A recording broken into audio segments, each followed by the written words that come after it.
उत्तरम यत् समुद्रस्य हिमाद्रश्चैव दक्षिणम वर्षम तद भारतम नाम भारती यत्र संतति।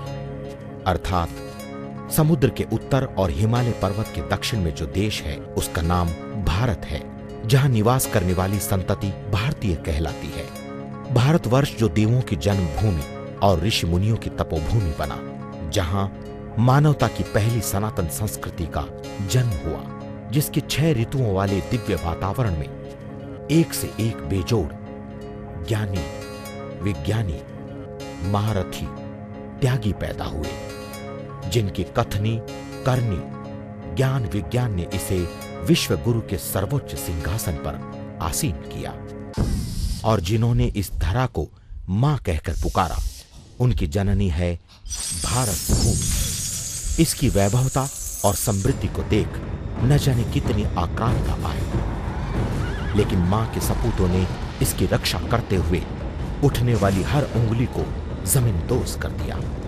उन्हीं में से एक व्यापारी बनकर आए अंग्रेजी हाथ को पहचानने में हमसे भूल हुई। उन्होंने आस्तीन के सांप की तरह ऐसा डसा कि कई दशकों तक उसके विरुद्ध आवाज उठाने की हमारी हिम्मत ही जाती रही।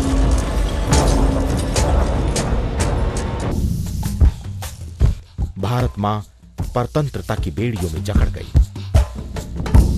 बिठूर के राजमहल में नाना साहब पेशवा, अजीमुल्ला खान, मौलवी अहमद शाह, रंगोजी बापू और तात्या टोपे के बीच गुप्त मंत्रणाएं प्रारंभ हुई। लाल कमल और रोटी के साथ परतंत्रता से मुक्ति का बीड़ा उठाया गया। बहादुर शाह जफर, महारानी लक्ष्मीबाई, वीर कुंवर सिंह तथा बेगम हसरत महल इसके सेनापति बने। लेकिन परिस्थितियों में जकड़े बैरकपुर की छावनी के सिपाही मंगल पांडे को निश्चित समय से पहले ही गोली दागनी पड़ी।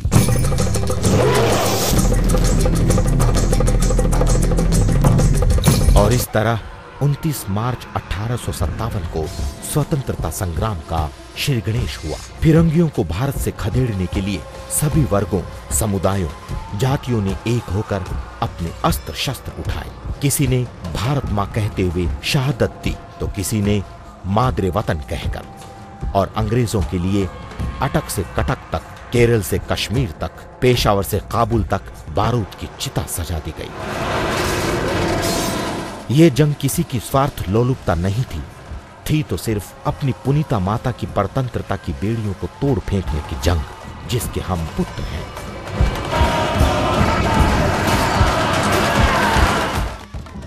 रंगोजी बापू और नाना साहब पेशवा द्वारा बोए इस स्वतंत्रता प्राप्ति के बीज को 1857 से 1858 के एक ही वर्ष में 3 लाख से अधिक हुतात्माओं ने अपने रक्त कणों से अभिसिंचित कर डाला। फिर भी कुछ चाटुकारों एवं खरीदे गए कलमबाजों ने इस महासमर को मात्र सैनिक विद्रोह कहकर लज्जित किया है। उन देशभक्तों को बदनाम करने की कोशिशें की हैं जिन्होंने मौन मूक शहादत का लाल सहरा पहने अपने लहू का कतरा कतरा न्योछावर कर दिया। कोरा शासन भारत के प्राणों से खुलकर खेला था, तुम कहते विद्रोह, अरे सन 57 बलि का मेला था। आजादी की बलवेदी पर लाखों प्राण प्रसून चढ़े हैं, तनिक नींव को खोदो देखो, रंग रंग के खून भरे हैं। सन 57 के उस महासंग्राम की 150वीं वर्षगांठ ने हमें मौका दिया है समाज को ये बताने का कि किस अद्भुत तरीके से व गोपनीयता से स्वतंत्रता संग्राम के धुरंधरों ने राष्ट्रव्यापी संघर्ष की आधारशिला रखी थी और किस तरह स्वधर्म तथा स्वराज के लिए अपना सर्वस्व अर्पण किया था। लाखों शहीदों की कुर्बानी से मिली आजादी का मूल्य समझना होगा। ये जिम्मेदारी तब और बढ़ जाती है जब आधुनिकता के मुलम्मे में लिपटी पश्चिमी संस्कृति विविध माध्यमों से धीमे जहर के रूप में राष्ट्र के युवाओं को अपने शिकंजे में ले रही हो। ऐसी ही सांस्कृतिक पथ भ्रष्टताओं से नागरिकों को दूर रखने का पीड़ा उठाया है संस्कार भारती ने अपने कार्यक्रम नमन 1857 के माध्यम से, जिसका श्री गणेश हुआ 26 अक्टूबर 2007 को वाराणसी में, जहां लक्ष्मीबाई के जन्म स्थान 80 घाट से संग्रहित कर लाई गई धरा धूलि का पूजन पुष्पार्चन हुआ। यहीं हुई आगामी कार्यक्रमों की विधिवत घोषणाएं। यमुना मेरे वक्षस्थल के हार हैं, विंध्याचल मेरी कटी मेखला है, पूर्व और पश्चिमी घाट मेरी टांगे हैं, कन्याकुमारी मेरे चरण तल हैं, हिंद महासागर निरंतर मेरे चरण तल फकार रहा है। मैं जब चलता हूं तब भारत चलता है, मैं जब बोलता हूं तो सदियों की शाश्वत वाणी मेरे मुख से निस्तृत होती है, मैं जब हंसता हूं तो सदियों का आनंद घनीभूत होकर के रे मुख से प्रस्फुटित होता है, मैं जब रोता हूं तो सदियों की पीड़ा घनीभूत होकर के मेरी आंखों से अश्रुधारा बन करके बहने लगती है। मैं भारत हूं, मैं भारत हूं, मैं भारत हूं। और अंत में उन्होंने कहा, स्वामी जी हम चाहते हैं कि पहले आप हमारा वेश पहने और आपके लिए खास हमने ये सूट, बूट, टाई और एक हैट बड़ा कीमती है, ये लाया है, इसको आप पहन लीजिए। स्वामी जी ने सब कुछ पहना, हैट नहीं पहना, केवल साफा सिर पर रहा। उतारो फोटो। स्वामी जी आपने साफा तो पहना नहीं, बड़ा कीमती है, उसमें मोती लगा है, आपके लिए खास बनवाया है। उन्होंने कहा, भाई इंग्लैंड हमारे पैरों के नीचे तो रह सकता है, लेकिन सिर के ऊपर तो हमेशा भारत ही रहेगा। आज 1857 जीवित किसके बल पर है?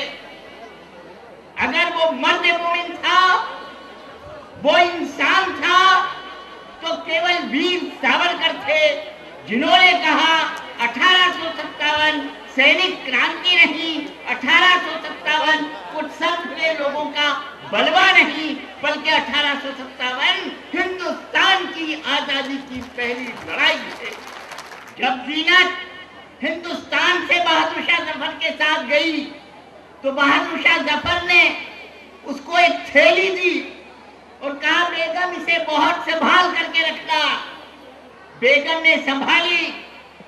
जब वो वहां पर पहुंची, बहादुर शाह जफर की मौत का समय आया, तब बहादुर शाह जफर ने कहा, बेगम वो थैली लेकर के आओ, उसमें हिंदुस्तान की माटी है, माटी। मेरी कब्र जब बनाई जाए तो सबसे पहले उसके अंदर वो माटी डालना, ताकि मैं अमन और चैन से मर सकूं।